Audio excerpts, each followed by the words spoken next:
Welcome to the next video using the Magic Blackboard, answering your questions around presenting and pitching. Now today we're starting to venturing more into the pitching side, because the question that's come up is, what do I need to include when I pitch my business? So you might be a business owner, freelancing, starting a startup, for example.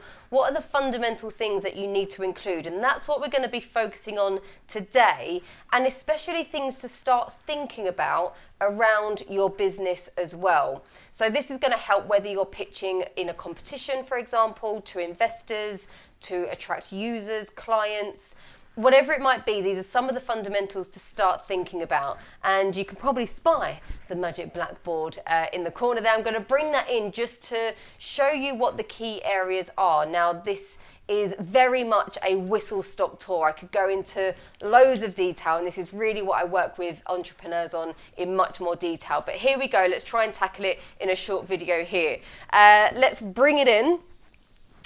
The still relatively new Magic Blackboard. Okay, hopefully you can see all of those bits there, but let's go through each one really quickly. The first two here, problem and solution. If it's quite a formal pitch, then you really want to have a great hook for your audience to sit up and listen and think, wow, I want to hear what the solution is. This is a really, this is a great opportunity for a startup to come in. So thinking about quite creative ways of how you can open your pitch, and usually that will be around highlighting the problem that you're solving.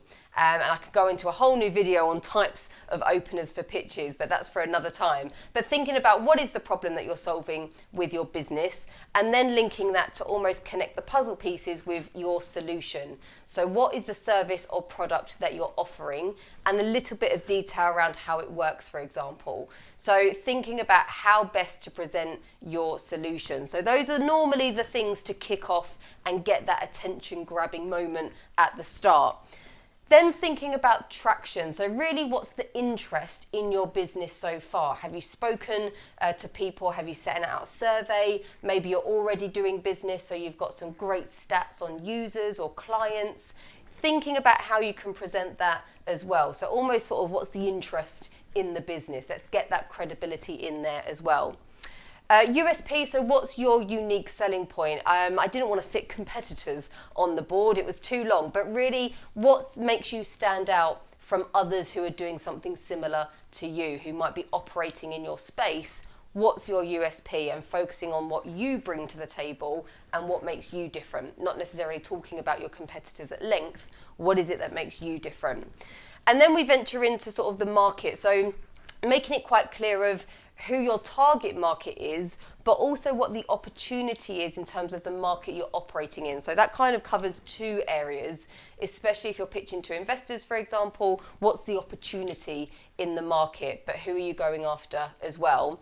And I've put here sort of roadmap to signify showing some next steps. So you're then giving some thought to, this is where we're at now and this is where we're going, this is the plan. So it shows that you've got a little bit of an idea of what's going to be happening in the near and maybe far future as well. So just an idea of the roadmap.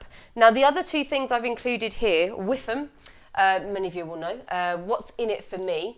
Depending on who you're pitching to, especially if it's trying to get users or clients, then really focusing your attention on your pitch in terms of the benefits that is going to bring to your customers or your users. So what's in it for me, really thinking about your audience, and if it is clients, customers, users, then really answering that question throughout your pitch.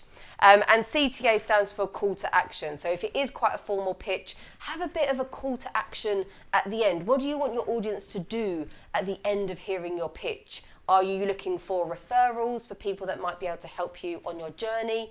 Is it that you're pitching for investment, in which case how much are you pitching for, what's that's going to go towards? Making sure that there's some sort of action that you're encouraging from your audience at the end of your pitch. So You can apply this depending on what's relevant for you when you're pitching, the type of pitch you're doing, the type of business that you have. But very much a whistle-stop tour, because it is a question that I get a lot. I do have a much more detailed online course on this, so if you're interested, let me know. But really kind of covering the fundamentals of what do I need to include in my pitch. That's what we've been answering today with the Magic Blackboard. I will catch you soon for another video. If you found this video useful, check out even more ways to upgrade your impact by subscribing to my YouTube channel.